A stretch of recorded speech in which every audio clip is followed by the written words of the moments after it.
Muchas gracias, Claudio. Buenas tardes. Ya me conocéis, ¿no? Soy la editora de la editorial Menchicata. Y una vez más estamos aquí en el Centro de Arte Moderno, un lugar que, con el permiso de Claudio y Raúl, ya consideramos un poco nuestro. Y esto es gracias a la amabilidad y a la familiaridad con que siempre ellos nos acogen, y les doy las gracias. Un día Raúl me comentó la idea, porque como decía Claudio, estamos en el 30 aniversario de la muerte de Borges, de hacer un encuentro entre el psicoanálisis y la obra de Borges. Así se lo propuse a Elina, Daniel y Jaime, que aceptaron gustosos, como siempre, con la amabilidad y la generosidad que les caracteriza. Por ello también les doy las gracias. Y además con mucho entusiasmo, porque ese entusiasmo venía dado porque a ellos les interesa como psicoanalistas la obra de Borges, como creo que aunque no sean psicoanalistas, a todo el mundo nos interesa la obra de Borges. Pero ya adentrándonos más en lo que es el tema de Borges y el psicoanálisis, podría dar una pincelada rapidísima de los grandes nexos de unión y las articulaciones que hay entre ambas cosas, ¿no?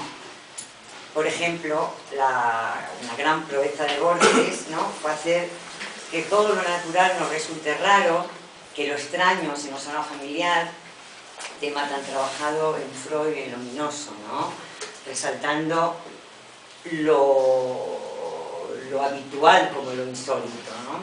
El tema, por ejemplo, de las paradojas, de las contradicciones. En Borges las contradicciones nunca las intentaba resolver, sino al contrario, las quería resaltar y las convertía, ahora sí, en paradojas, envolviéndolas en distintos ropajes. Esto es muy interesante. Los temas como el espejo, lo fantasmal de la vida, los enigmas, la búsqueda del nombre de los nombres, son habituales en Borges y tienen múltiples conexiones con lo psicoanalítico. Por no hablar también del descreimiento de Borges, del escepticismo que tenía frente a todas las teorías filosóficas y religiosas, resaltando mucho más lo estético antes que la verdad. Con lo cual podríamos decir, como siguiéndole a él, que el conocimiento completo siempre nos está vedado, ¿no? Es imposible, es un imposible.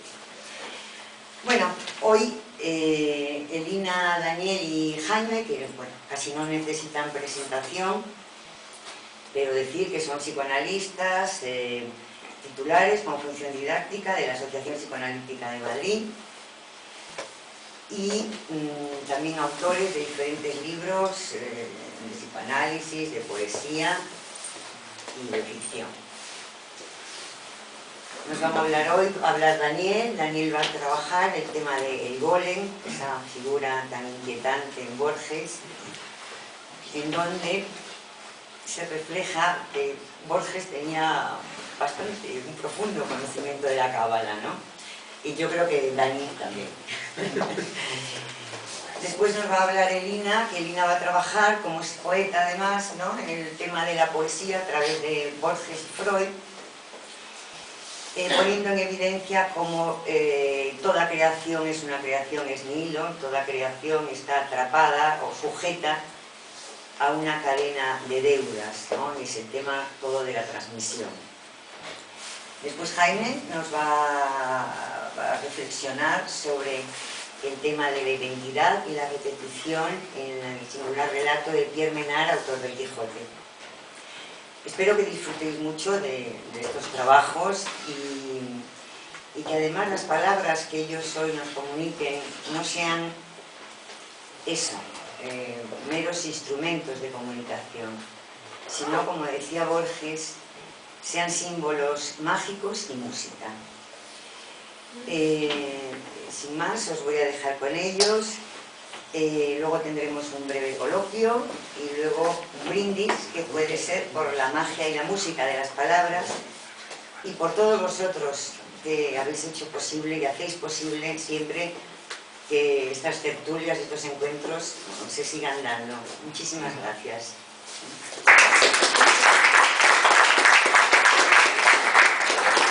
Daniel va a tener la palabra. Daniel, cuando quiera.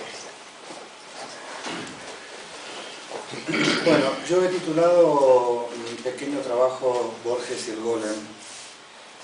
Quisiera antes contar una anécdota. Cuando hacía taller de escritura, cuando comencé a hacer taller de escritura, llegó un momento en el que estaba totalmente bloqueado y estaba ya totalmente convencido de que no iba a poder escribir nada, porque decía que Borges ya me había plagiado todo. El tema del Golem es un tema que siempre me interesó, el tema de Borges también, y entonces frente a la invitación que nos han hecho me pareció interesante hacer una cierta articulación entre el tema del Golem de Borges y incluir algo de psicoanálisis. Cuenta una leyenda que en el siglo XVI, Rabí Loew, conocido como el Maharal de Praga, construyó un hombre con polvo de la tierra y pronunciando el nombre secreto de Dios, le dio vida. Pero el engendro creado no era capaz de hablar. A este hombre, creado a imagen y semejanza del hombre y sin capacidad de habla, se lo denomina golem. Esta palabra golem, que solo figura una vez en la Biblia, en Salmos 139:16, se refiere al primer hombre creado por Dios y designa un estado de la existencia en el que Adán ya poseía forma humana, pero aún no se le había insuflado el soplo divino. El golem, por lo tanto, es uno de los nombres de la incompletud, de lo que le falta a un ser para llegar a ser. Adán, en tanto golem creado a imagen y semejanza del demiurgo, es el espejo en el que Dios contempla su incompletud. En la literatura del siglo XII y XIII, la palabra golem designaba sobre todo a una reproducción de la forma humana, un antropoide, una criatura artificial no atravesada por la palabra y carente de inteligencia. La fabricación artificial de un hombre robot forma parte de la literatura judía tradicional y su primera expresión explícita la encontramos en el Talmud de Babilonia, donde se cuenta que el sabio Rabá logró crear un varón mientras que sus compañeros de estudio, Rabí Hanina y Rabí Oshaya, crearon un ternero de 3 años. El libro del Zohar, del Esplendor, dice que se trataba de una metáfora y que este varón creado por Rabí Rabá no debe ser entendido como una reproducción material, sino como una representación total del mundo con forma humana. El cabalista Abraham de Abulafia dice que en esta operación de crear un hombre no se trata tanto de emular a Dios, sino de una práctica de meditación sobre las letras del alfabeto hebreo, de comprender las formas en que estas letras se combinan y sustituyen en la Torá. Texto, la Torá, que está constituido de principio a fin por el nombre impronunciable de Dios. No se trata, por lo tanto, de la fabricación concreta de un antropoide artificial, sino de la búsqueda del nombre secreto de Dios por medio de la combinación de las 22 letras del alfabeto para alcanzar una elevación espiritual que transforme al golem que somos en sujetos de la palabra. Rashi, uno de los principales exégetas de la Torá, agrega que la creación fue completada con la ayuda del Sefer HaYetzirah, que contiene las claves para poder entender la estructura misma del universo, tal como Dios se la reveló a Abraham. Este libro aforístico, el libro de las formaciones, versa sobre las 22 letras del alfabeto hebreo y las 10 cifras de la numeración decimal. Los sabios sostienen que con la correcta combinación y sustitución de estas letras se puede alcanzar el conocimiento de las 4 letras del nombre secreto de Dios, letras con las que fueron creadas todas las cosas y seres del universo. La idea de los cabalistas, y en especial del libro de las formaciones, es que el universo es un lenguaje y que Dios, al combinar las letras y las cifras, creó significantes que poseían la capacidad de formar objetos materiales y en especial de dar vida a objetos con forma humana que previamente habían sido hechos con tierra y agua. La idea del poder mágico de las palabras y de las fórmulas científicas que permiten crear objetos y dominar el mundo desconocido de las cosas Ha estado presente desde los comienzos mismos de la humanidad, tal como lo expresan los distintos juegos polémicos sobre Frankenstein, la computadora 2001 Odisea del espacio, los replicantes de Blade Runner o Robocop, entre otros. En nuestros días, la investigación científica ha logrado finalmente, y por medio de interpretaciones y combinaciones del código genético, acceder a la clonación de seres vivos, como la de la oveja Dolly, demostrando que no es necesario ampararse en fórmulas mágicas para crear un golem. Durante la Primera Guerra Mundial, Borges, que entonces vivía en Suiza, comenzó a estudiar el idioma alemán.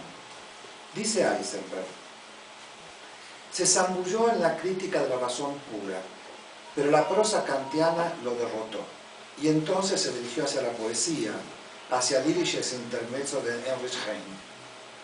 La sencillez del léxico permitió a Giorgi adentrarse en la belleza del lenguaje, y en poco tiempo leía lo suficiente bien como para hacerse con el bestseller del momento, El Golem, de Gustav Meyrink, una fantasía sobre el gueto de Praga, que sería el primer libro que Borges leyó en alemán de punta a cabo.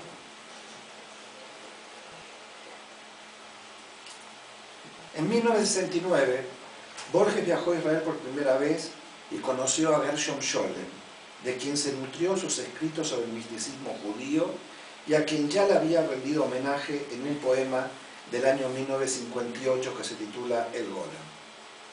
El Golem. Si como el griego afirma en el Cratilo, el nombre es el arquetipo de la cosa, en las letras de rosa está la rosa y todo el Nilo en la palabra Nilo. Y hecho de consonantes y vocales, habrá un terrible nombre que la esencia cifre de Dios y que la omnipotencia guarde en letras y sílabas cabales. Adán y las estrellas lo supieron en el jardín. La herrumbre del pecado, dicen los cabalistas, lo ha borrado y las generaciones lo perdieron. Los artificios y el candor del hombre no tienen fin. Sabemos que hubo un día en que el pueblo de Dios buscaba el nombre en las vigilias de la judería. No a la manera de otras que una vaga sombra insinúa en la vaga historia, aún está verde y viva la memoria de Judá León, que era rabino en Praga. Sediento de saber lo que Dios sabe, Judá León se dio a permutaciones de letras y a complejas variaciones, y al fin encontró el nombre que es la clave, la puerta, el eco, el huésped y el palacio, sobre un muñeco que con torpes manos labró para enseñarle los arcanos de las letras, del tiempo y del espacio. El simulacro alzó los soñolientos párpados y vio formas y colores que no entendió, perdido en rumores, y ensayó temerosos movimientos. Gradualmente se vio, como nosotros, aprisionado en esta red sonora de antes, después, ayer, mientras, ahora, derecha, izquierda, yo, tú, aquellos, otros. El cabalista que ofreció de Numen a la vasta criatura apodó Golem.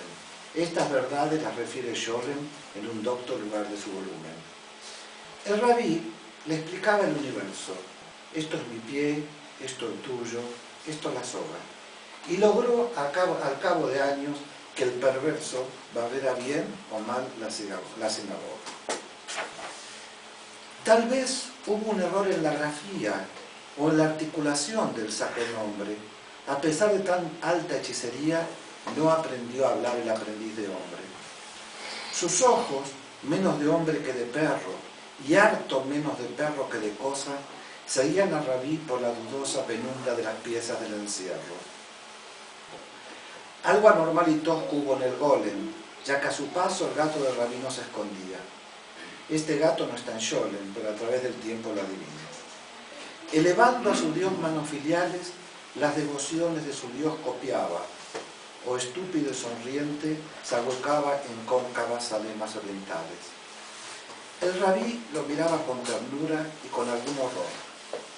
¿Cómo, se dijo, pude engendrar este penoso hijo y la inacción dejé que es la cordura? ¿Por qué di en agregar a la infinita serie un símbolo más? ¿Por qué a la vana madeja que en lo eterno se devana di otra causa, otro efecto y otra culpa? En la hora de angustia y de luz vaga, en su golem sus ojos detenía. ¿Quién nos dirá las cosas sentía Dios al mirar a su rabino en Praga?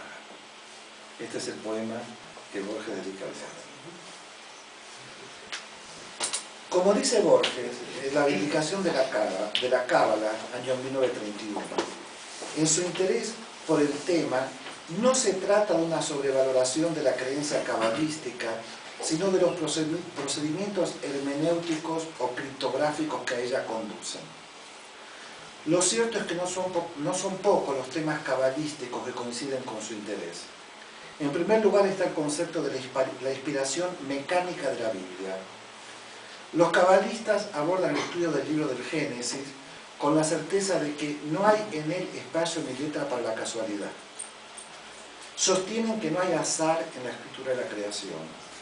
La escritura es la manifestación de un Dios dictada a sus escribas que deben copiar con exactitud, sin el más mínimo cambio, la grafía de Dios, porque de ella depende lo que fue, lo que es y lo que será. Entonces, partiendo de la idea de que no hay azar en el texto bíblico, los cabalistas hicieron de las escrituras, y en especial del libro del Génesis, un texto absoluto, donde, como dice Borges, la colaboración del azar es calculable en cero. ¿Cómo no iba a fascinarle a Borges la idea del texto como un laberinto de letras y palabras que se combinan y se sustituyen infinitamente hasta encontrar el nombre secreto que es la llave, la clave, la cifra capaz de crear los significantes que constituyen las cosas? Es el libro de los libros, la Biblia, que puede ser concebida como un laberinto de letras, de palabras, de frases, de textos que habitan una imaginaria biblioteca en cuyos anaqueles se cobijan todos los libros del universo, los que se escribieron, los que están por escribir y los que nunca se escribirán. Un libro en el que cada letra tiene su lugar y su porqué, y en el que incluso la forma de las letras y el espacio en blanco que se abre entre las mismas tiene su valor de ser, su sentido y su significación. Esta es la razón por la que cada copia que se hace de la Torá debe reproducir con exactitud el original. Nada debe ser modificado, ni siquiera una coma, porque cambiaría el destino de la humanidad. Un ejemplo de su modo de proceder nos permitirá entender cómo operaban los cabalistas. Si tal como afirman, en la Biblia todo tiene su razón de ser, entonces se preguntan, ¿por qué la Biblia no empieza con la letra Aleph, como debería, sino con la letra Bet, que es la segunda letra del alfabeto? Y responden que empieza por la letra Bet por su forma, que está cerrada por tres lados y solo abierta hacia adelante, para señalar que solo los hechos que ocurrieron después del origen son accesibles al conocimiento de los humanos. Esta es la razón por la que todos los intentos que hacemos por acercarnos a lo real de los orígenes o a los orígenes de lo real no son más que construcciones imaginarias, relatos mitológicos con los que tratamos de acercarnos a una verdad imposible de simbolizar. Siempre habrá una pregunta sin respuesta acerca del origen, porque en lo real no hay génesis ni comienzo, puesto que la verdad sobre el principio no es otra cosa que la palabra que lo origina. Lacan tenía su propia interpretación de este hecho de escritura y decía que la Biblia empezaba con la letra B porque Dios le había reservado a él la letra A.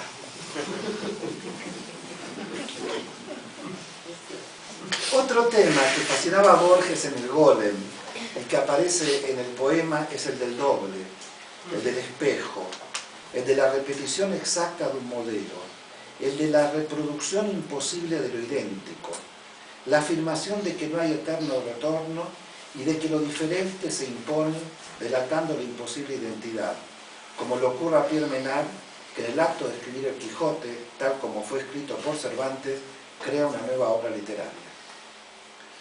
Como dice Lacan en su seminario sobre la identificación y siguiendo el razonamiento de los lógicos, A no es igual a A. Y aquí se hace presente Heráclito, a quien Borges no cesa de citar, para recordarnos que si no nos bañamos 2 veces en el mismo río, no es solo porque las aguas no son las mismas, sino porque tampoco nosotros somos los mismos.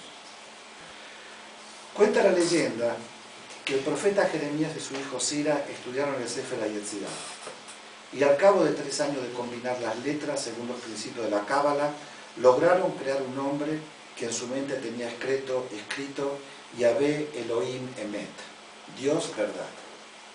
Este hombre, creado a partir de la combinación de las 22 letras del alfabeto sobre un muñeco hecho de tierra y agua y que no era capaz de hablar, tenía en su mano un cuchillo con el que borró la letra Aleph de Met y quedó solamente Met, Elohim Met, Dios muerto.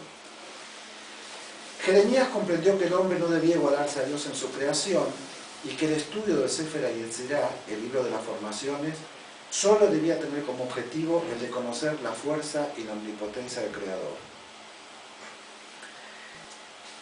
En la construcción del golem, ¿se trata de un inevitable error en la grafía, como dice Borges en el poema, o es un error ineludible porque resalta la imposible identidad entre la criatura y el creador, entre la cosa y la palabra? Como diría Freud, querer crear como Dios entraña el anhelo de ocupar su lugar, y querer ocupar su lugar es el encubrimiento del deseo de matar al Padre. Hay algo del orden de lo polémico en la creación del hombre a imagen y semejanza de Dios, como si el Creador, también él, un golem, hubiese cometido un error en la grafía, como diría Borges, y Adán, el primer hombre, fuese un equívoco, un producto defectuoso que hoy no pasaría los controles de calidad. Somos el efecto de un acto fallido, quizás un lapsus lingue o peor aún, un chiste de Dios. El lenguaje separa radicalmente al sujeto del universo de las cosas, y esta es la causa por la que la palabra con la que Dios crea al hombre no se abrocha lo que su criatura es como cosa. Porque se habla, algo se pierde, y lejos de lo que afirma el Cratilo, en la palabra rosa no está la rosa, no está la esencia de la rosa. Dice Lacan que cuando el niño entre los 6 y los 18 meses descubre la imagen que se mueve en el espejo, primero se sorprende y después responde con una mímica iluminante, porque encuentra un placer en la concordancia que se produce entre sus movimientos y los que se reflejan en la superficie especular. Luego, y a pesar de su impotencia motriz, trata de erguirse e intenta incorporarse adoptando una rigidez como de estatua. Lo que el estadio del espejo demuestra es que aún antes de convertirse en sujeto de la palabra, el yo del infante se constituye precipitándose de una forma primordial sobre la imagen especular. Lacan dice que hay algo discordante en la experiencia del espejo, porque se producen dos fenómenos.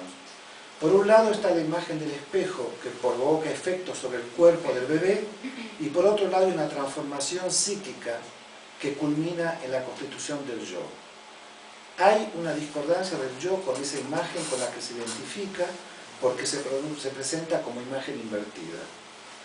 El yo, por lo tanto, se constituye como un golem.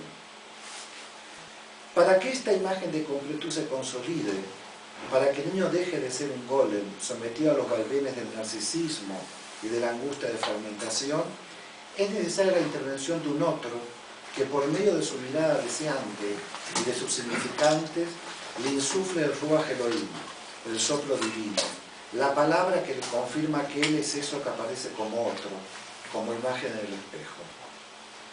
Pero no todo es tan sencillo ni tan ideal como parece, porque si bien hay partes del cuerpo que fueron capturados por la imagen y que se consolidan a través de la palabra, transformándose en modo de disfrutes acorde con el principio de placer y displacer, hay otros goces parciales que quedan atrapados en efímera imagen especular y que al no ser significados por la mirada aplacadora del otro, quedan como restos no integrados de la unidad del yo, perturbando al niño con exigencias corporales que el infante no puede aplacar. Son los goces del cuerpo golémico, goces que no fueron atravesados por la palabra. Es el goce de la pulsión no atravesada por la ley. Son los fragmentos del cuerpo no simbolizados por el lenguaje, lo que el lenguaje no puede inscribir de las excitaciones corporales y que deja un resto de sexualidad no atravesado por la cultura. Pero donde más claro se muestra el interés de Borges por el relato de la creación del golem es en su cuento Las ruinas circulares, que forma parte de su libro Ficciones. Y como creo que no hay mayor celebración de Borges que su propia prosa, voy a leer un extracto de este cuento con el que el autor nos muestra que en efecto, con la combinación de letras y palabras es posible crear un golem. Dice Borges: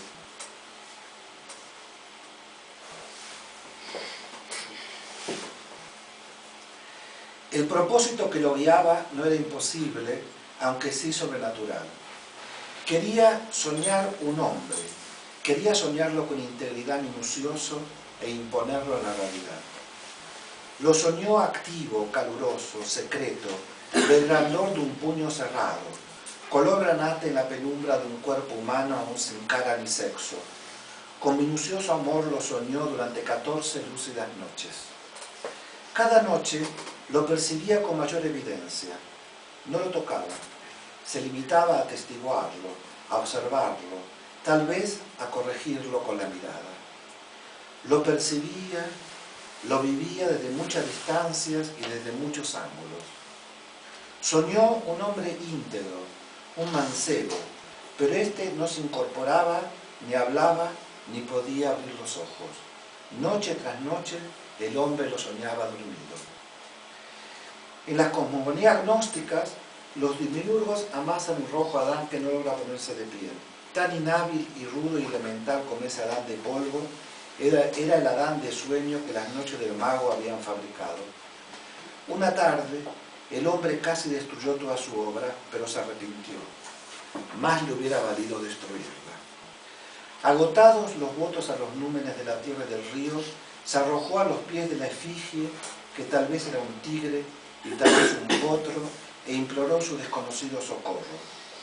Ese múltiple Dios le reveló que su nombre terrenal era fuego, que en ese templo circular y en otros iguales le habían rendido sacrificios y culto, y que mágicamente animaría al fantasma soñado, de suerte que todas las criaturas, excepto el fuego mismo y el soñador, lo pensaran un hombre de carne y hueso. Le ordenó que una vez instruido en los ritos, lo enviara al otro templo despedazado, cuyas pirámides persisten aguas abajo, para que alguna vez, alguna voz lo glorificara en aquel edificio desierto. En el sueño del hombre que soñaba, el soñado se despertó. El mago ejecutó esas órdenes. Consagró un plazo que finalmente abarcó 2 años a descubrir los arcanos del universo y del culto del fuego. Íntimamente le dolía apartarse de él. Con el pretexto de la necesidad pedagógica, dilataba cada día las horas dedicadas al sueño. También rehizo el hombro derecho, acaso deficiente. A veces lo inquietaba una impresión de que ya todo eso había acontecido. Gradualmente lo fue acostumbrando a la realidad. Comprendió con cierta amargura que su hijo estaba listo para nacer y tal vez impaciente. Esa noche lo besó por primera vez y lo envió al otro templo, cuyos despojos blanqueaban río abajo a muchas leguas de inextricable selva y de ciénaga. Antes, para que no supiera nunca que era un fantasma, para que se creyera un hombre como los otros, le infundió el olvido total de sus años de aprendizaje. El propósito de su vida estaba colmado. El hombre persistió en una suerte de éxtasis. Al cabo de un tiempo que ciertos narradores de su historia prefieren computar en años y otros en lustros, lo despertaron 2 remeros a medianoche. No pudo ver sus caras, pero le hablaron de un hombre mágico en un templo del norte, capaz de hollar el fuego y de no quemarse. El mago recordó bruscamente las palabras de Dios. Recordó que de todas las criaturas que componen el orbe, el fuego era la única que sabía que su hijo era un fantasma. Ese recuerdo apaciguador al principio acabó por atormentarlo. Temió que su hijo meditara en ese privilegio anormal y descubriera de algún modo su condición de mero simulacro. No ser un hombre, ser la proyección del sueño de otro hombre. ¡Qué humillación incomparable! ¡Qué vértigo! A todo padre le interesan los hijos que ha procreado, que ha permitido, en una mera confusión o felicidad. Es natural que el mago temiera por el porvenir de aquel hijo, pensado entrañas por entrañas y rasgo por rasgo en 1001 noches secretas. El término de sus cavilaciones fue brusco, pero le prometieron algunos signos. Primero, al cabo de una larga sequía, una remota nube en un cerro, liviana como un pájaro. Luego, hacia el sur, el cielo que tenía el color rosado de la encía de los leopardos. Luego, las humaredas que alumbraron el metal de las noches. Después, la fuga pánica de las bestias. Porque se repitió lo acontecido hace muchos siglos. Las ruinas del santuario del dios del fuego fueron destruidas por el fuego. En un alba sin pájaros, el mago vio cernirse contra los muros el incendio concéntrico. Por un instante pensó refugiarse en las aguas, pero luego comprendió que la muerte venía a coronar su vejez y a absolverlo de sus trabajos. Caminó contra los jirones de fuego. Estos no mordieron su carne. Estos lo acariciaron y lo inundaron sin calor y sin combustión. Con alivio, con humillación, con terror, comprendió que él también era una apariencia que otro estaba soñando.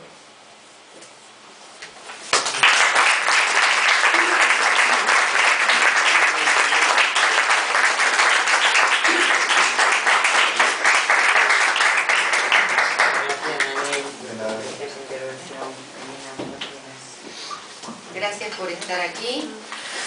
Les voy a leer un texto que he llamado Borges con Freud. Y voy a empezar con un poema de Borges llamado Al hijo. Y dice así: no soy yo quien te engendra, son los muertos. Son mi padre, su padre y sus mayores. Son los que en un largo dédalo de amores trazaron desde Adán y los desiertos, de Caín y de Babel, en una aurora tan antigua que ya es mitología, y llegan a sangre y médula hasta este día del porvenir en que te engendro ahora. Siento su multitud, somos nosotros, y entre nosotros tú y los venideros, hijos que has de engendrar, los postrimeros, y los del rojo Adán. Soy esos otros también. La eternidad está en las cosas del tiempo, que son formas presurosas. Borges sabe, como el psicoanálisis, que tenemos deudas, que no hay posibilidad alguna de una creación ex nihilo, que somos parte de una cadena. Freud vertebra en teoría lo que Borges anunciará en literatura. Una vez descubierta la pulsión de muerte, una de las apuestas psicoanalíticas más fuertes, podemos decir que los sujetos no tienden a lo nuevo, sino que buscan lo nuevo para repetir lo antiguo. Estamos marcados. No somos sujetos sin esas marcas que nos anteceden, marcas que hacen lazo inconsciente, que nos ligan indefectiblemente al pasado que sobrevive. Borges sabe que es esos otros, porque aún antes del primer grito lo marcaron las palabras y los mitos de las generaciones pasadas. Otros lo habitan como jirones, variopintos murmullos del habla germinada. Otros lo anidan ya lejos del cuerpo, identificaciones, estasis de antepasados convertidos en trazo, en escritura. Doble inscripción en los linajes materno y paterno. La novela de Borges, la novela familiar, está comandada por un lado por el linaje materno, enaltecimiento de la barbarie, los cuchilleros, el duelo entre dos hombres, enaltecimiento de lo pulsional. Anhelaba ser y tener una muerte heroica como esos antepasados. El linaje paterno inscrito por la biblioteca, la lengua, los idiomas, la traducción, enaltecimiento de lo simbólico, prodigio de su literatura conceptual. Ambos linajes se juntan. Recordemos las palabras de Freud. Dice: si los procesos psíquicos no se continuaran de una generación a otra, si cada quien debiera adquirir de nuevo toda la postura frente a la vida, no existiría en este ámbito ningún progreso ni desarrollo alguno. Y a Borges, en la primera línea de su poema Everness: solo una cosa no hay, es el olvido. El deseo del otro inaugura el sujeto. Esto muestra Freud a través de sus casos clínicos y Borges a través de sus poemas y cuentos. Se heredan los dones, pero también las faltas. Como detrás del hombre de las ratas, icónico caso freudiano, obsesionado por una deuda nimia, está su padre dilapidando su fortuna. Como detrás de Borges escribiendo un poema, está su padre ciego, que no pudo ser nunca el gran escritor que deseó ser. Encadenado al destino de la ceguera, herencia de 5 generaciones, un mal que se negó a transmitir, su descendencia fueron sus libros. La lógica de la transmisión se produce entre dos posiciones: lo transmitido y qué ha hecho el sujeto con esa transmisión. El neurótico lo testimonia a través de sus síntomas, el genio creador a través del mecanismo de la sublimación. Borges se apropió activamente de aquello en lo que estaba sujetado como objeto. Tomó posesión de la herencia simbólica y logró sublimarla. Se convirtió así en uno de los grandes escritores del siglo XX. Lo inconsciente, los sueños. Borges escribió literatura, pero también pensó su literatura como la constante relectura de un texto único, tal como quedó reflejado en sus conversaciones y conferencias. La humanidad toda pugna por hacerse oír en cada cuento, en cada poema. Si existe un saber absoluto, es el de la lengua, que tampoco le pertenece, porque, como dice, el verso feliz es de la tradición, es de todos. Quiso ocupar el lugar del sujeto de la lengua, en términos psicoanalíticos, del sujeto del inconsciente, y por tanto el sujeto de los sueños, a quienes consideraba el más antiguo de los géneros literarios, pues en el universo borgiano no hay diferencia entre sueño y vigilia. Un soñador que sueña y a la vez es soñado por otro. Así lo testimonia en el cierre de las ruinas circulares que contó Dani, y volveré a leer.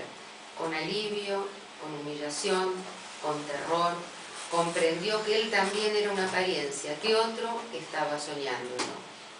No por loco, no por niño, sino por poeta. Escribe en el Arle: no has despertado a la vigilia, sino a un sueño anterior. Ese sueño está dentro de otro y así hasta el infinito. El camino que habrás de andar es interminable y morirás antes de haber despertado realmente.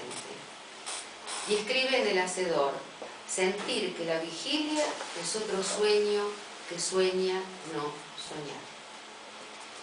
Freud utiliza el concepto de filogénesis para pautar el lugar de determinación prehistórica anterior a lo vivido. Lacan lo llamará registro simbólico para insistir en la precedencia de la organización significante de la cultura en la estructuración del sujeto. Así se refiere Borges a su hipótesis del inconsciente, al que llama nuestra mitología actual. Dice: es lo que ahora se llama lo inconsciente, pero viene a ser lo mismo. Los hebreos hablaban del espíritu, los griegos de la musa, y nuestra mitología actual habla del inconsciente. Todo individuo tiene, además de la memoria que le dan sus experiencias personales, la gran memoria que sería la memoria de los mayores, es decir, la memoria de la especie humana. De modo, sigue diciendo Borges, que no importa que a un hombre le sucedan o no muchas cosas, ya que dispone de ese infinito receptáculo que es la memoria de los mayores, que viene a ser todo el pasado de la humanidad. El otro inaugura el inconsciente, dirá el psicoanálisis, que produce efectos, síntomas, lapsus, sueños y también poesía. Dice Borges: yo no he elegido estos temas me han elegido a mí, ellos vuelven. también dice, somos símbolos escritos por algo o por alguien que no conoceremos. Todo esto para que quien le interese en los diálogos con Ferrari. El olvido. ¿Qué sucede cuando no se puede olvidar? Cuando la represión primaria ha fallado. Borges lo cuenta en su cuento Funes el Memorioso, de Ficciones. A Funes le falta la falta. El olvido, la represión para el psicoanálisis, es la más fiel de las memorias, que al tornarse inconsciente produce sujeto, sueños, cuentos. El inconsciente no olvida. Funes cuenta qué pasa cuando la represión falla. Nos muestra algo de lo insoportable de esa memoria que todo lo recuerda. El personaje sufre por no poder olvidar, por no poder reprimir, diríamos nosotros. Recordarlo todo es un tormento insoportable, una constante metonimia. Funes debe perder algo para obtener la memoria del tiempo. Al fallar la represión, queda atrapado en una sucesión sin falta que lo transforma en Sísifo cargando la piedra de su loca memoria. La hermenéutica borgiana es psicoanalítica, esta es mi hipótesis. Borges afirma en Kafka y sus precursores que nada ha inventado, sino que ha leído desde diferentes espejos a dinastías de escritores quienes a su vez no han sido más que lectores. Renuncia a toda paternidad sobre sus escritos, es todos los escritores que lo precedieron. Piensa la literatura como la relectura permanente de otro texto. Los viejos significantes del viejo libro se enredan de otro modo creando el nuevo texto. Escribir para él no es más que reescribir. La hermenéutica se basa en la idea fundamental de que el orden simbólico, en tanto diferente a las leyes de la naturaleza, requiere interpretación. Leer es interpretar. Contar la historia de una vida es ya interpretarla. El mundo, en tanto humano, es radicalmente transgredido en su ordenamiento y transformado en sus leyes naturales por efecto del sentido. Pero si la hermenéutica clásica intenta restituir un sentido original, primigenio, la interpretación en psicoanálisis y la concepción borgiana de la literatura rompen con ella. Todo significante remite a otro significante articulado a una falta. Esto de lo que hablaba Dani de otra manera, de lo real imposible, de lo faltante. A la biblioteca borgiana siempre le faltará un libro, aunque su imaginario le permita crear la biblioteca de Babel que todo lo incluye. No hay poema total. La escucha es el presupuesto de la interpretación en psicoanálisis, que parte de los dichos del paciente para volver a ellos mismos, pero de otra manera. Una manera que los ha tornado otros por la intervención del psicoanalista. Para Borges, la lectura es el presupuesto de la escritura, que se torna un nuevo texto por la intervención del escritor. La interpretación psicoanalítica se establece por medio de un enigma, recogido de la trama del discurso del analizante, y lejos de ser completado por el analista, tiene que ser completado por la cita del autor, el sujeto del discurso, el paciente. Borges sigue la misma parábola para la escritura. Un lector que se apropia inconscientemente de textos precedentes para hacerlos suyos a través de un nuevo texto. El material analítico no está constituido por hechos, sino lo que ya se constituye en interpretación apalabrada de los hechos. No se trata de un lector que se mantiene a distancia del texto, proponiendo una clausura, una traducción, sino un decir nuevo producido por el dispositivo analítico mismo. Este nuevo decir es el advenimiento del inconsciente. Se trata de la creación de algo que ni analista ni paciente conocían antes de producirlo en común. En términos borgianos, no existe texto sin lector y cada lector recrea el texto. Tampoco Borges sabe de antemano qué producirá. Le dice a Ferrari: a mí me son revelados el principio y el fin del cuento, el punto de partida y la meta, pero luego todo lo que sucede entre estos dos términos es conjetural. Lo mejor es intervenir lo menos posible en lo que uno escribe. Borges se coloca como el psicoanalista en la posición de quien ignora. Interpretar para el psicoanálisis es lograr que el texto del sujeto, del paciente, no vuelva a coincidir consigo mismo. Escribir para Borges es lograr que el nuevo texto no coincida con el anterior, aunque toda la literatura sea para él solo una variación en torno a unas cuantas metáforas. La interpretación y la escritura producen así un efecto de verdad, aunque nunca sean la verdad. Y para terminar, la identidad. Voy a leerles un texto corto de Borges que es maravilloso, que a mí me gusta mucho, que se llama Borges y yo. Al otro, a Borges, es a quien le ocurren las cosas. Yo camino por Buenos Aires y me demoro, acaso ya mecánicamente, para mirar el arco de un zaguán y la puerta cancel. De Borges tengo noticias por el correo y veo su nombre en una terna de profesores o en un diccionario biográfico.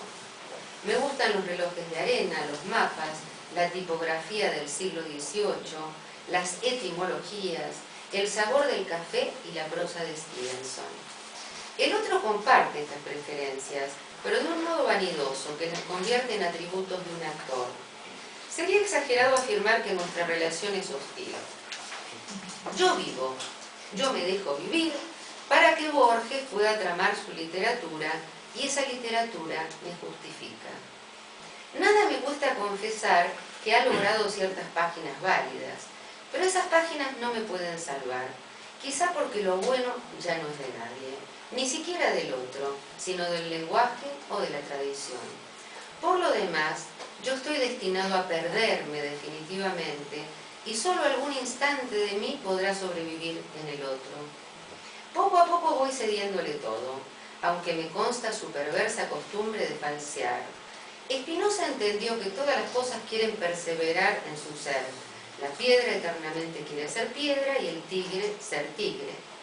Yo he de quedar en Borges, no en mí, si es que alguien soy. Pero me reconozco menos en sus libros que en muchos otros, o en el laborioso rasgueo de una guitarra. Hace años yo traté de librarme de él, y pasé de las mitologías del arrabal a los juegos con el tiempo y con lo infinito, pero esos juegos son de Borges ahora, y tendré que idear otras cosas. Así mi vida es una fuga, y todo lo pierdo, y todo es del olvido o del otro. No sé cuál de los dos ha escrito esta página.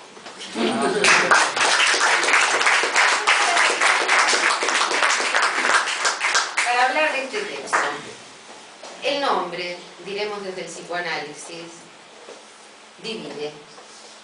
Marca una determinación exterior que desborda cualquier acceso a una identidad sin fisuras. El yo es engañoso, la identidad plena imposible, el desdoblamiento necesario. Lleva con él los mapas, la cartografía, Stevenson, el nombre desdoblado que sanciona en este texto de manera genial que es imposible la total unificación. En este escrito conciso y preciso como todos, Borges, como Freud, a lo largo de toda su obra, deconstruye la certeza del yo. Borges se deja vivir para que el otro Borges, el escritor, pueda advenir. Ahora sí termino.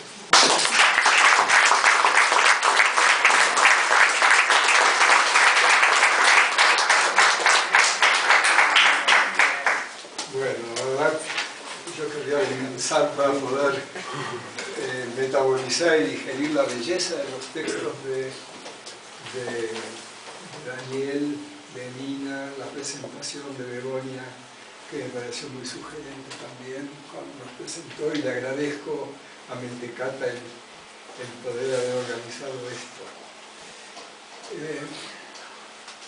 En realidad uno se pregunta, ¿por qué yo tendría que seguir hablando después de las cosas tan bonitas que han leído Daniel, Elina, que ha dicho en su presentación Begoña?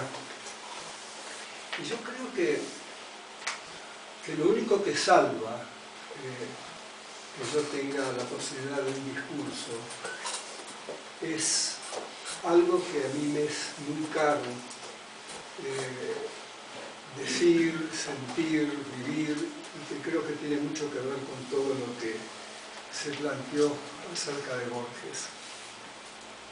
¿Por qué uno sigue hablando? ¿Por qué yo sigo hablando después de lo que han hablado mis colegas? Porque realmente hay algo que tiene que ver con esa curiosa cuestión de la palabra, que es que justamente por hablar no se puede terminar de decir. Cuando se habla, siempre se crea una nueva falta. Y siempre se crea una nueva falta que solamente se puede cumplir por palabras que no terminan de decir esa falta, porque a su vez fabrican una nueva falta. Y estamos entonces constantemente condenados a querer buscar con la palabra esa identidad imposible a la cual se referían en sus textos Daniel, Elina, y esa identidad imposible sigue siendo imposible. Pero justamente porque la palabra atraviesa algo, el ser, que lo promete, que lo trae como una maravillosa promesa a conseguir y que al mismo tiempo lo destituye constantemente. Es como si lo que promete queda caído, lo que promete se transforma en imposible.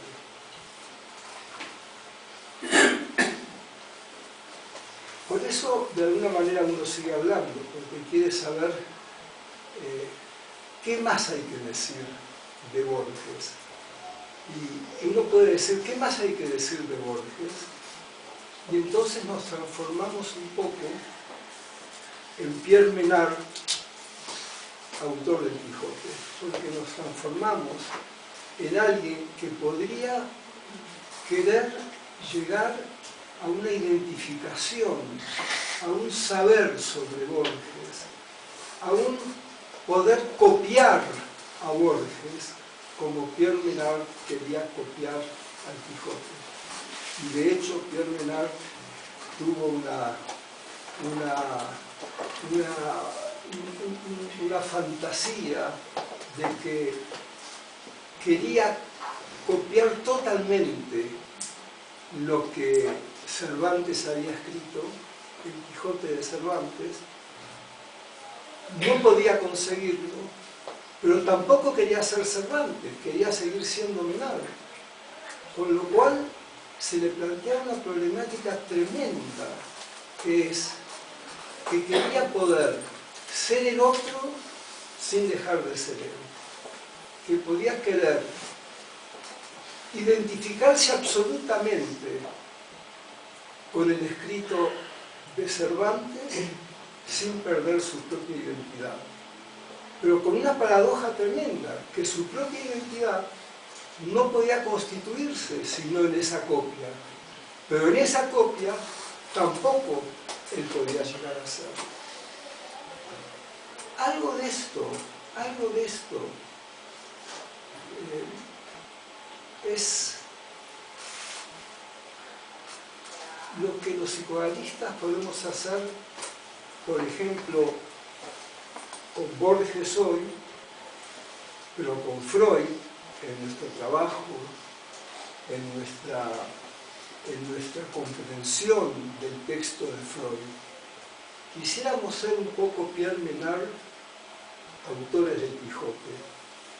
Y es imposible ser Pierre Menard, autor del Quijote, como es imposible ser Freud. Y hay luchas tremendas en el ámbito del psicoanálisis justamente acerca de saber ¿qué es lo que dijo Freud? Y hay tantos Freud como analistas, y hay tantos Quijotes como personas que han escrito sobre el Quijote. Además de que uno puede nombrar el Quijote de Dostoyevsky, el Quijote de Unamuno, el Quijote de Martinellis, el Quijote de Lope, el Quijote de Nabokov. Algo de eso es lo que tal vez Borges quiere contar en el cuento Pierre Menard, autor del Quijote. La imposibilidad de poder copiar al otro por dos cuestiones fundamentales. Porque el otro no es, y porque uno que quiere copiarlo tampoco es. ¿Con qué cosa de Freud coincide esto especialmente? Coincide con el descubrimiento fundamental, que es el inconsciente.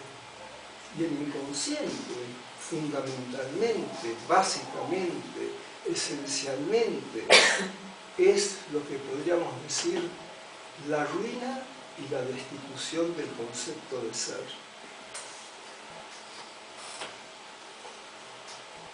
La mejor definición que uno puede dar del inconsciente, siguiendo todo este largo recorrido que hemos hecho desde lo que empezó a contarnos Daniel, Begoña, Elina, es que en realidad el inconsciente es la maldición que se gesta en el ser por el acto de hablar.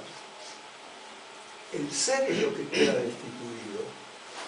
Y cuando uno dice, el pobre Pierre Menard sufrió desesperadamente en una especie de tragedia infinita porque no pudo conseguir su sueño de copiar al Quijote, es primero porque el Quijote no tiene una identidad propia, porque el Quijote no es sino lo que los lectores del Quijote dicen, igual que Freud no es sino lo que los psicoanalistas que leen a Freud dicen, igual que Borges no es sino los que nosotros, los lectores de Borges y los críticos de Borges decimos. Y no podemos terminar de decir. Es imposible terminar de decir.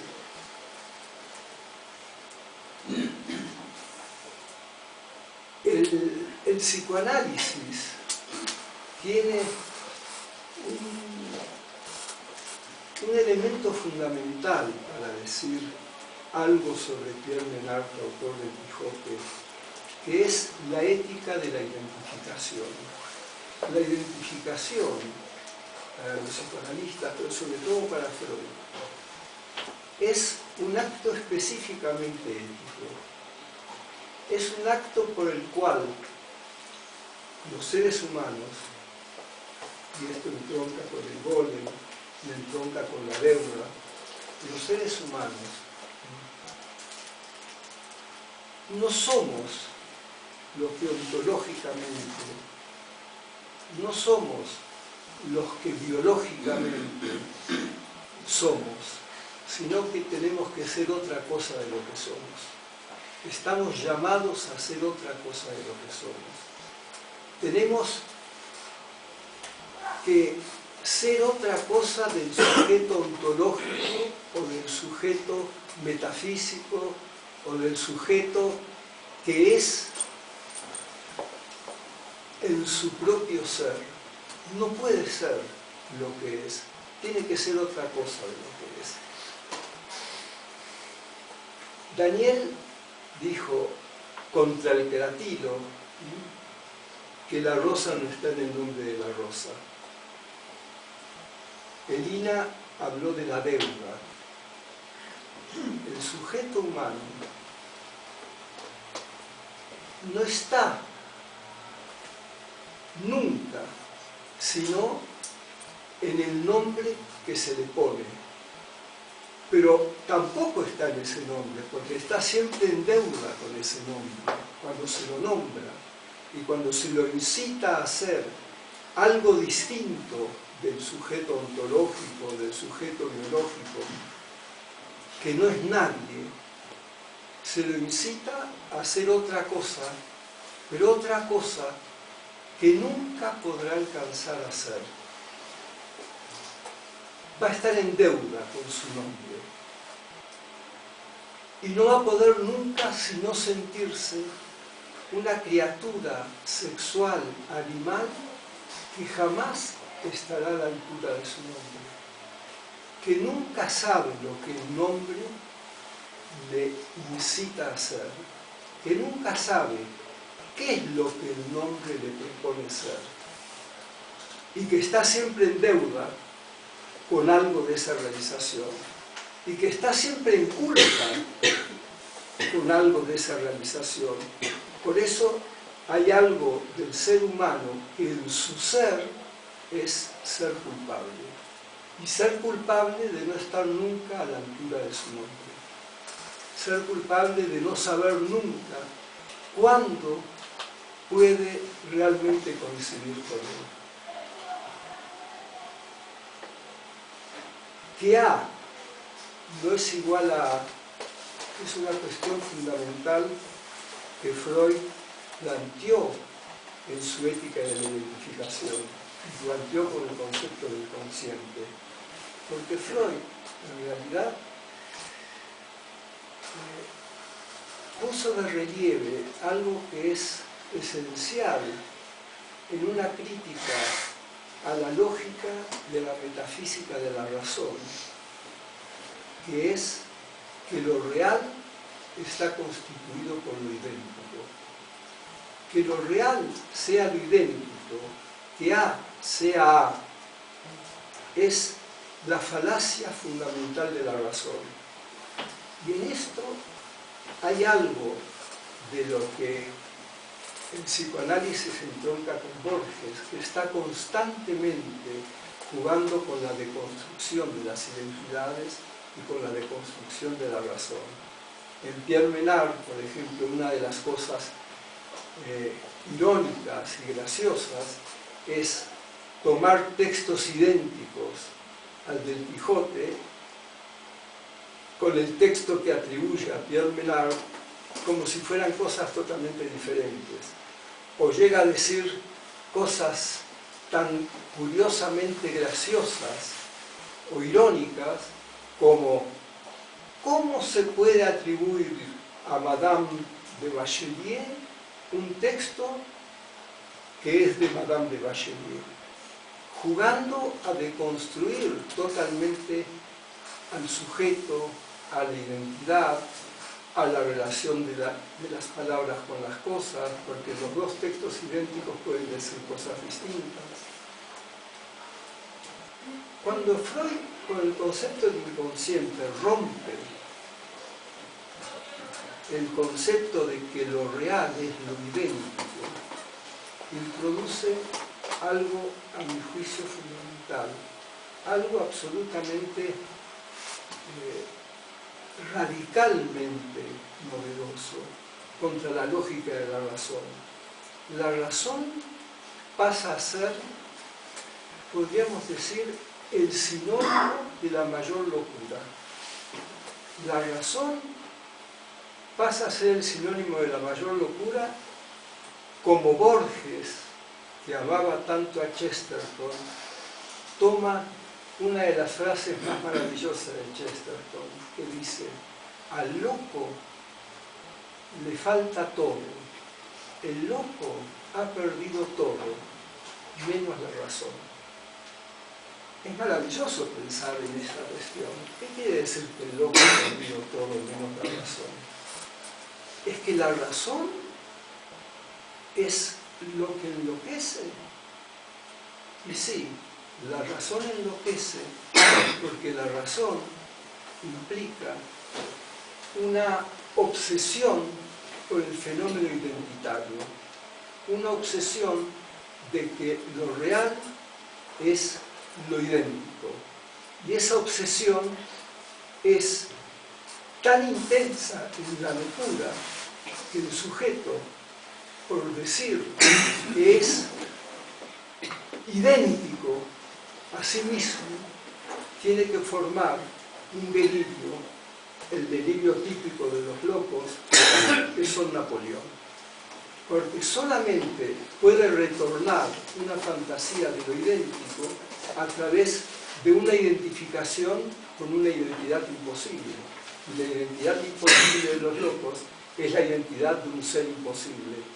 Es la dramática de Pierre Menard, autor del Quijote, porque Pierre Menard, autor del Quijote, plantea la dramática tremenda de la identificación.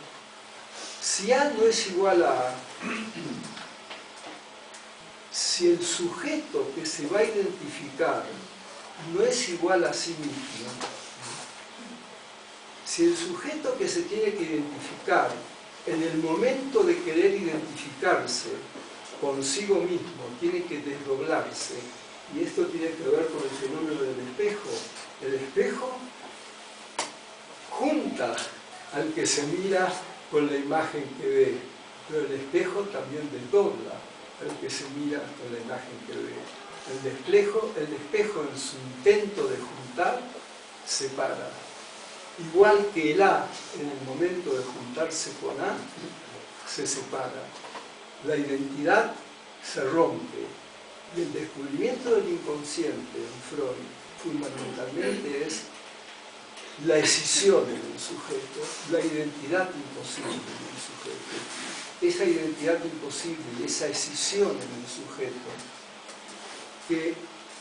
que coincide tanto con esta frase de Chesterton tan querida para Borges, que es que la locura es la pérdida de todo menos la de la razón. Un sujeto que tiene solo razón no tiene inconsciente. Y un sujeto de la psicosis o de la locura es un sujeto que no tiene inconsciente. ¿Qué implica que A no es igual a A? Implica que en el momento de la identificación, si A tiene que identificarse con B, tendríamos que saber en qué reside la imposibilidad. La primera imposibilidad reside en que ni A mismo es algo. A mismo es algo imposible de definir. ¿Quién se identifica? Es imposible de definir quién se identifica, porque el A es un sujeto que antes no fue. ¿Y con quién se identifica? Se identifica con un objeto que tampoco tiene su identidad definida, porque la va a definir solamente a través de lo que A busque en él. Uno podría decir que en Freud la identificación es la de un sujeto que antes no era, pero que se identifica después con un objeto que tampoco deja que esa identificación sea posible, porque tampoco es. Solamente ese objeto B le señala un destino imposible de cumplir. Freud tiene tres maravillosas frases que muestran esa absoluta imposibilidad. Él dice: lo que has heredado tienes que adquirirlo. Donde está el ello, tiene que estar el yo. Y una tercera: así como yo has de ser, así como yo no has de ser. Freud muestra constantemente que si bien es cierto que el sujeto está constituido por sus antepasados y que el sujeto está constituido por los objetos que lo han constituido a su vez, ese sujeto, para ser él, tiene que desprenderse al mismo tiempo de ese pasado, porque si no, se volemiza. Las identificaciones con los sujetos del pasado se volemizan. Y no estar en deuda con el ser, también golemiza al sujeto. O sea que uno podría decir que Freud, con Borges, con Freud, en realidad pueden decir que hay un drama en la identificación que me gustaría poder definirlo de una manera que podría ser un poco enigmática, pero que me gustaría decirlo drásticamente de tal manera. Se trata de un sujeto que tiene que dejar de ser lo que nunca fue para poder llegar a ser lo que nunca podrá ser. Este sujeto del psicoanálisis, este sujeto imposible, es un sujeto de perpetuas diferencias, es un sujeto que se repite perpetuamente en su diferencia y que es lo dramático del texto de Pierre Bernal, que no puede ser idéntico a sí mismo, aunque intente copiar absolutamente lo mismo que escribió Cervantes. Es un sujeto que tiene que dejar de ser lo que no fue. Piensen ustedes en esta tarea absolutamente imposible, para llegar a ser lo que no puede ser. Es un sujeto que en su repetición solamente hace que se repita, y aquí podemos decir, ¿qué cosa? Que se repita solamente la diferencia. A diferencia de lo que dice Zaratustra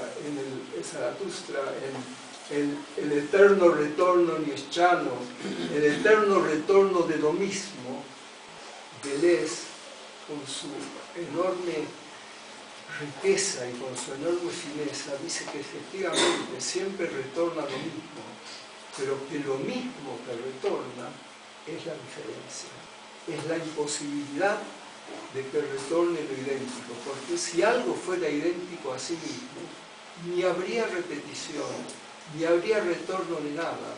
Solo hay repetición y hay retorno por la imposibilidad que el ser tiene con su propia identidad. Deleuze dice algo muy bonito y que es importante nombrarlo a propósito del platillo, que el nombre de la rosa no está en la rosa. Dice que el nombre que tiene su sentido en sí mismo es un absoluto sinsentido. Porque si el nombre no tiene su sentido en otra cosa, no es nada. Esta es la dramática cuestión que el psicoanalista tiene que enfrentar en su trabajo. Cuando yo escucho a mis pacientes después de tantos años de tratarlos y de querer hacer algo que no sé muy bien qué es, podría decir que me sorprende que vengan a hablarme y que me sorprende que vengan a hablar para que yo les escuche. Pero cuando me pregunto constantemente qué es lo que quieren que yo escuche, después de muchos años puedo decir, siguiendo a Freud, siguiendo a Borges, siguiendo al Borges de Freud, o al Freud de Borges, que lo que yo siento que quieren que les escuche es ese largo, tremendo, maravilloso, pero también doloroso e imposible trabajo de poder dejar de ser lo que no fueron para poder llegar a ser lo que nunca podrán llegar a ser. Esta es mi manera psicoanalítica de poder entender el cuento de Pierre Menard, autor de Quijote, y de querer juntar a Borges con Freud. Muchas gracias.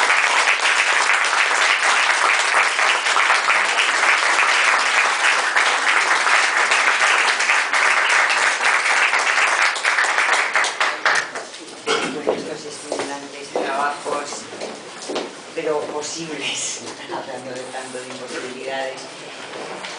Yo abro el coloquio,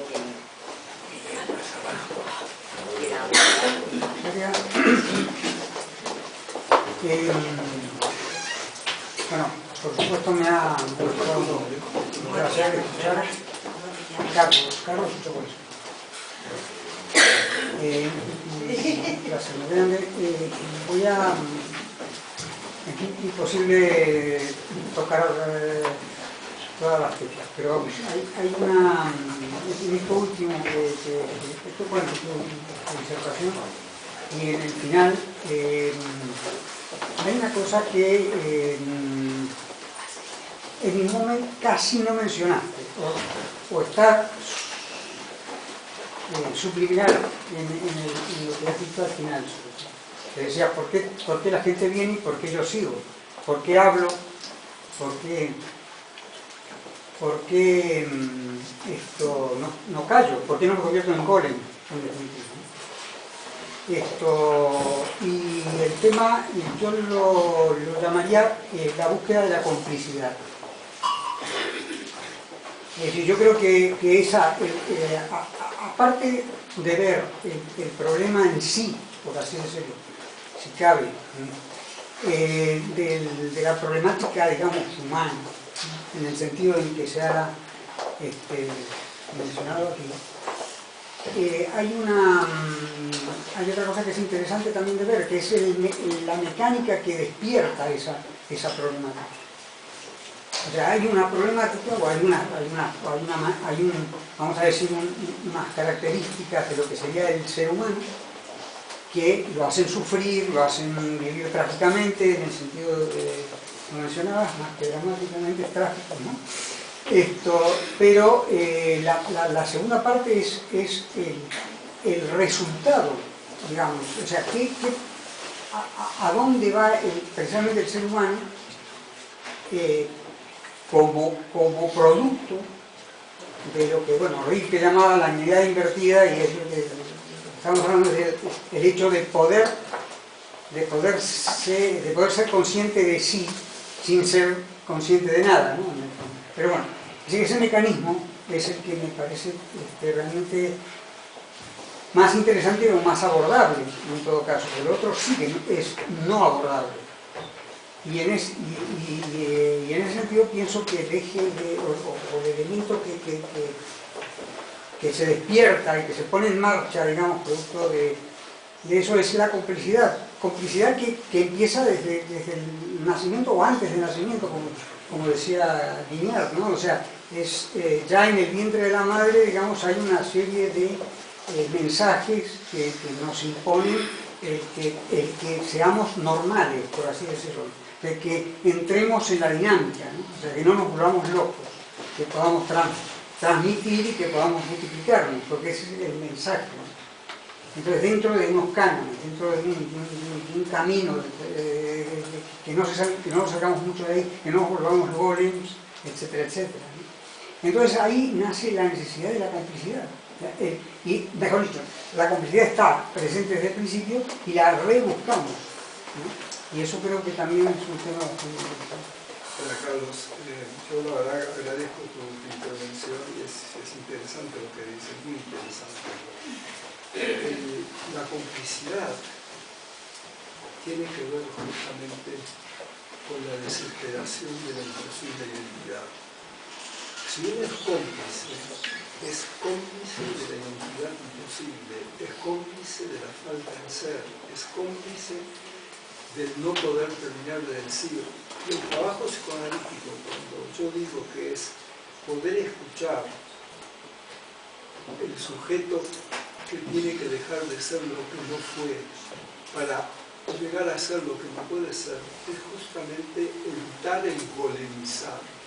Porque todo el tiempo nuestro gran sufrimiento, el mayor sufrimiento, es querer conseguir esa locura de que lo real sea lo idéntico. Esa locura viene ya de la época de Platón, cuando Platón pensó en el ágaton, que la definición tenía que tener la perfección del ágaton o del bien, el bien que unifica a la idea y la transforma en algo idéntico a sí mismo. Esa unificación,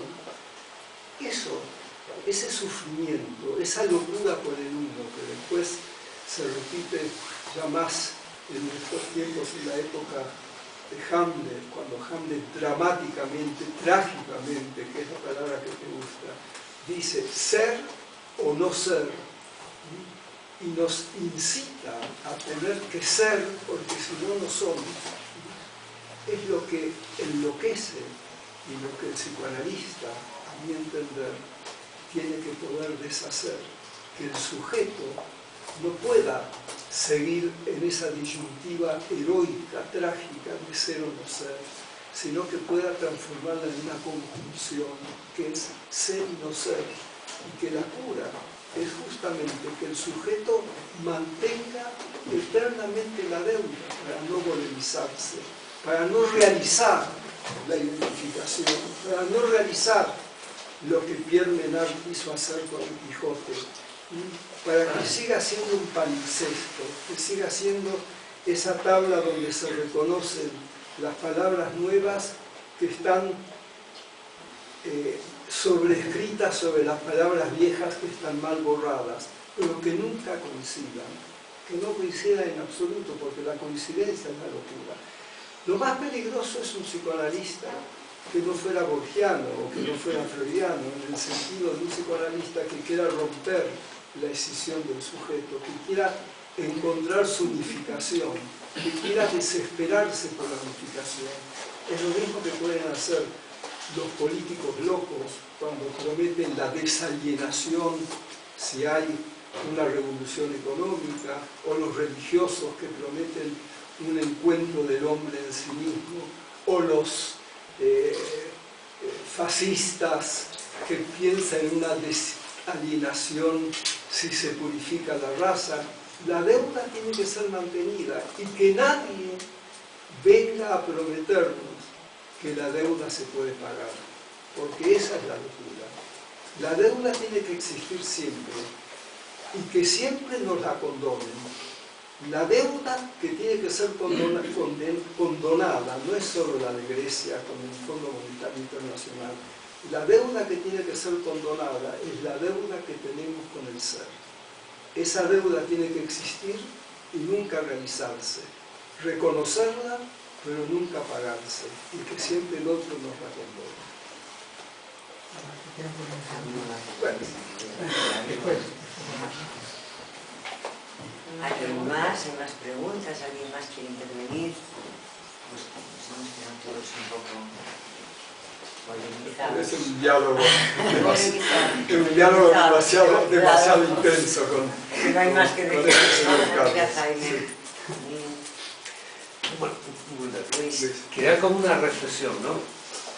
Que quizás en el tema este del ser o no ser, ¿no? La única posibilidad de existir sería como en la flecha del tiempo, ¿no? No ser como un sujeto en el tiempo, ¿no? Que uno va cambiando, ¿no? No siendo el mismo, pero sí siendo el mismo, pero en otro lugar, ¿no? Como lo de Heráclito, ¿no?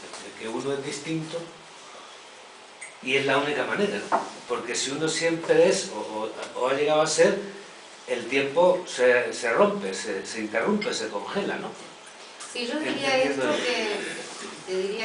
que justamente algo que hacemos los psicoanalistas es deconstruir las certezas. Porque si el sujeto permanece con las mismas certezas en el tiempo, que de eso es otra manera de hablar de la posible identidad, esas certezas lo matan psíquicamente por la extrema situación en que se ven compelidos los sujetos humanos a repetir, repetir, repetir, repetir, y hacer de esa repetición una certeza sobre el ser. Si algo hacemos los psicoanalistas es poder deconstruir las certezas para que justamente alguien pueda crecer psíquicamente, porque puede haber gente que pasa el tiempo y el tiempo y el tiempo que no crece psíquicamente, se queda absolutamente adherida a la cuestión de la certeza del ser. Por eso yo no creo tanto en que el tiempo haga cambiar las cosas, más bien creo que las empeora. Es decir, que un sujeto cuanto más mayor es, más parecido a sí mismo es. Por eso hay que reanalizarse muchas veces, en el mejor de los casos, porque el tiempo lo que hace es hacer existir la certeza de un modo mayor. Si el tiempo va en contra de la flexibilización de las certezas, generalmente va a favor. No, en el sentido yo te decía, vivirse en el tiempo, porque si uno está en la certeza, es como si no pasara el tiempo, da igual tener 20, que 40, que 80, que 100. Gracias, Luis. Daniel, ¿no? Daniel. Sí, no, quería contar simplemente, siguiendo este tema, una anécdota de Borges en la Escuela Freudiana de Buenos Aires, que lo presentaba un psicoanalista que no conocía toda su obra o muy bien de él. Entonces en un momento dado dijo, bueno, ¿para qué voy a presentar aquí a Borges si todos ya sabemos quién es? Entonces Borges dijo, un momento, yo no sé quién soy. Si alguien me puede decir quién es, quién soy yo, le agradecería. Y es cierto que esa posición de Borges respecto del inconsciente, respecto de estar dividido, respecto de no querer, como decían ustedes, unir algo, es decir, que la locura es creer que uno es quien es. Esa es la locura mayor, digamos, ¿no? Y por eso me impactó mucho la invitación, porque estuve leyendo estos días unas entrevistas a Borges, ¿no? Y en una de ellas me acuerdo que Borges siempre comía una empanadilla y tomaba un vino antes de dar una conferencia. Y entonces le preguntan, maestro, ¿quiere vino tinto o blanco? Y Borges dijo, como no veo, me da lo mismo. Es decir, Borges siempre utilizó el humor, y eso es muy importante, se tomó como objeto de humor. Es decir, y eso yo creo que combatió un poco esta cosa siempre tan trágica de las cosas, ¿no? La idea de la tragedia de la vida. Él le agregaba un cierto humor, una cierta comicidad, un cierto que nunca llegamos, como decía Jaime, a hacer lo que... Porque además si llegamos a eso está todo muerto, es decir, no hay posibilidad de nada. Por eso la identificación muestra que somos, como decía Daniel, esos seres inacabados del golem, que siempre tenemos la ilusión de llegar a ser, pero en esa ilusión nos pasamos toda la vida, ¿no? Así es, gracias. Es muy bonito lo que dice Daniel, me gusta mucho eso, de esto que traes. El tema del chiste, la ironía, que es una figura retórica, un tropo muy utilizado por Borges, en realidad es un tropo que tiene que ver con todo el tema de la deconstrucción del ser, porque lo trágico que tú dices, Borges tenía un chiste que rompía lo trágico es justamente el ser en su permanencia. Esto es lo trágico. Lo trágico es no poder con ironía deshacerlo. Por eso una buena interpretación psicoanalítica se parece tanto a un buen chiste, o se parece a algo. Freud decía que la mejor señal de que se había tocado el inconsciente era que uno tenía ganas de reírse. Que cuando había demasiado tragedia en la respuesta, cuando había demasiado sufrimiento en la respuesta, algo todavía del inconsciente se mentía. Pero cuando el sujeto podía reírse, algo del proceso primario que constituye el inconsciente se expresaba de una manera muy fecunda. Y ese reírse era justamente el deshacer la tragedia del ser, que es una de las visiones trágicas que algunos psicoanalistas de la unificación pueden seguir sosteniendo. Por eso me gusta tanto lo que cuentas de la ironía y del chiste, ¿no? Y es tan particular, tan así lo de Borges, que la anécdota que acaba de contar nosotros escuchamos otra equivalente, pero muy distinta. En Córdoba, unas charlas que dio, nosotros jóvenes y eso, y el periodista, haciéndose el canchero, le pregunta que si, bueno, que por qué era tan asceta tomando leche y no alcohol. Y entonces le dijo, yo sería una asceta si tomara alcohol, porque lo que a mí me encanta es la leche.